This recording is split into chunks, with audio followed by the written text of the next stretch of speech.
नमस्कार दोस्तों, मैं अंकुर उपाध्याय स्वागत करता हूं आप सभी का एक बार फिर से अपनी नई वीडियो में।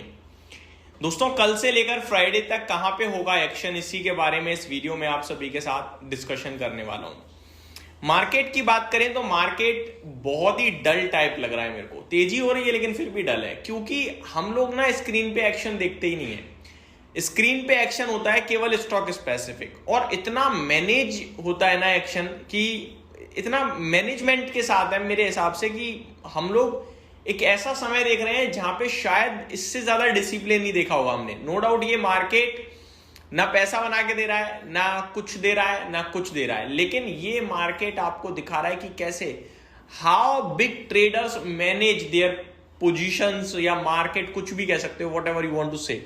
फॉर एन एग्जाम्पल, आप देखोगे कि निफ्टी अगर आज 23,400 है और कल 23,500 ओपन हो गया तो पूरे दिन 23,500 के आसपास ही घूमेगा, कोई मूवमेंट नहीं होगी। लेकिन स्टॉक्स पर्टिकुलरली प्रॉपरली मूव हो रहे हैं। अब जब शेयर्स मूव हो रहे हैं तो मार्केट क्यों नहीं मूव हो रहा? यहां पे खेल आ रहा है मैनेज का। कैसे? अगर आईटी ऊपर जा रहा है तो बैंक नीचे दिखेगा ताकि मैनेज हो जाए, बैंक ऊपर जा रहा है तो आईटी नीचे दिखेगा, दोनों ऊपर जा रहे हैं तो रिलायंस नीचे दिखेगा। ये इस कदर किया जा रहा है कि इंडेक्स मूव नहीं करता है, स्टॉक्स मूव करते हैं, और इंडेक्स केवल ओवरनाइट पोजीशन में मूवमेंट देता है। और ओवरनाइट पोजीशंस को इस समय समझ पाना ऑलमोस्ट इंपॉसिबल है। आप एफएनओ का डेटा देखो, केवल और केवल एक्सपायरी डे या प्रीवियस एक्सपायरी डे पे आपको बड़ा डेटा दिखेगा, बाकी नहीं दिखेगा। इवन इस समय एफआईआईज भी अगर आप नोटिस करोगे तो वो भी केवल स्टॉक फ्यूचर्स में काम करने लगे हैं। स्टॉक फ्यूचर्स का डेली का डेटा बड़ा आता है as compare to index data. तो ये हमें क्लियरली दर्शा रहा है कि बाजार में कहां कामकाज हो रहा है। अब मैं आप सभी के साथ आगे बढ़ता हूं और डिटेल शेयर करना चाहूंगा मंडे टू फ्राइडे की। मंडे टू फ्राइडे कहां इवेंट है, शॉर्ट और सिंपल भाषा में आप सभी के साथ शेयर करना चाहूंगा। मंडे 3 अगस्त यानी कल मार्केट रिएक्शन देगा जुलाई के जीएसटी कलेक्शन डेटा पे, जो कि आया है 2.11 लाख करोड़ पे। इस वित्त वर्ष में दूसरी बार ऐसा हुआ है जब जीएसटी कलेक्शन 2 लाख करोड़ के पार निकला है। पहले अप्रैल में निकला था, फिर मई और जून में 1.94 1.95 लाख करोड़ रहा, और वापस जुलाई में 2.11 लाख करोड़ पे डेटा आया है। स्ट्रॉन्ग है, मैं यही बोलूंगा आप सभी के साथ। साथ ही साथ आप नोटिस करोगे Q1 जहां पे bank, industrial, market capital companies, FII DIIs की एक्टिविटी लगातार चली रही है, तो वो तो रहेगा ही रहेगा। ठीक है, आगे Tuesday 4 August major Q1 earnings from several listed companies, domestic macro data, if कोई भी नहीं है वैसे तो नॉर्मल है, स्टॉक स्पेसिफिक एक्शन है, कोई बड़ा इवेंट नहीं है ट्यूसडे को। वेंसडे को देखें तो थोड़े बहुत इवेंट्स हैं लेकिन यूएस से रिलेटेड ज्यादा है। यूएस का क्रूड ऑयल इन्वेंट्री डेटा आएगा वीकली बेसिस पे, जो है आईईए की तरफ से। लेट नाइट बस यही है, बाकी क्वार्टरली नंबर्स हैं। ऑयल गैस सेक्टर है थोड़ा जो फोकस में रह सकता है।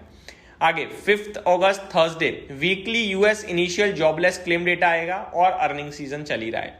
7 अगस्त की बात करी जाए यानी फ्राइडे, आरबीआई की मॉनेटरी पॉलिसी है, डिसीजन देखने वाली बात है, क्या आएगा क्या नहीं आएगा। तो ये कुछ इंपॉर्टेंट इवेंट रहने वाले हैं। फ्राइडे हमारे लिहाज से मुझे लगता है सबसे इंपॉर्टेंट इवेंट है, और फ्राइडे का दिन ही हमें क्लोजली वॉच करना चाहिए। आगे स्टॉक स्पेसिफिक एक्शन भरपूर रहेगा। तो सबसे पहले मैं कल के लिए रिजल्ट कैलेंडर आप सभी के साथ शेयर करना चाहूंगा कि कल कहां नतीजे आने वाले हैं। तो सबसे बड़ा नाम डीएलएफ दिख रहा है मुझे यहाँ पे, टोरेंट पावर है, Jindal Stainless, Sundaram Finance, UPL, Ather Energies, KEI Industries, Glaxo Smith Pharma, Escorts Kubota, Krishna Institute, Indian Renewable Energy यानी रेडा, Nexus Select, CAMS, GE Shipping, Inox India, Kansai Nerolac, Doms Industries, Park Mediworld, Nazara Tech, Jain Resource Recycling, Blue Jet Healthcare, JM Financial, Shri Lotus. ये कुछ बड़े नाम हैं जिनके कल नतीजे आते हुए दिखेंगे, तो इनको हमें क्लोजली वॉच करना है। काफी सारे ऐसे स्टॉक्स हैं जिनके नतीजे आ गए हैं और ये कल रिएक्ट करेंगे, जिनको मैं आप सभी के साथ अगली वीडियो से डिस्कस भी करूंगा डिटेल में। कुछ नाम शेयर करना चाहूंगा, Sharda Energy, APL Apollo Tubes, GAIL, ये गेल GAEL वाला है यानी टेक्सटाइल वाला। आगे CDSL, Clean Science, GHCL, Nilkamal, Divi's lab, Sejal Glass, Raymond Lifestyle, ब्रू Spring, National Aluminium, Jayant Agro, तो ये बड़े नाम है जिनके नतीजे आए हैं। बाकी लिस्ट बहुत लंबी है दोस्तों। दिन के दौरान आप सभी के साथ maximum number of stock share करने की कोशिश करूंगा कहां कहां रिजल्ट्स आए हैं।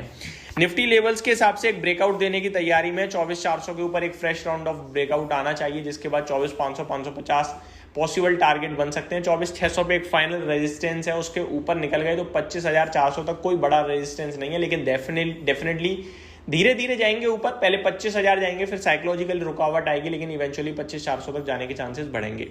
इस बीच में यूएस और ईरान को ध्यान में रखना बहुत जरूरी है। मैं एक डेटा पढ़ रहा था, मेरे को वहां पे एक न्यूज दिखी दोस्तों, जो मैंने डिटेल में नहीं पढ़ी है, लेकिन पढ़ने के बाद मैं जरूर शेयर करूंगा, जिसमें लिखा था कि प्रेसिडेंट ट्रंप ने करंट सिचुएशन में जो है ईरान के ऊपर फ्रेश स्ट्राइक रोकी है, और ये काफी पॉजिटिव हो सकती है। तो डिटेल पढ़ने के बाद मैं आपके साथ जरूर शेयर करूंगा।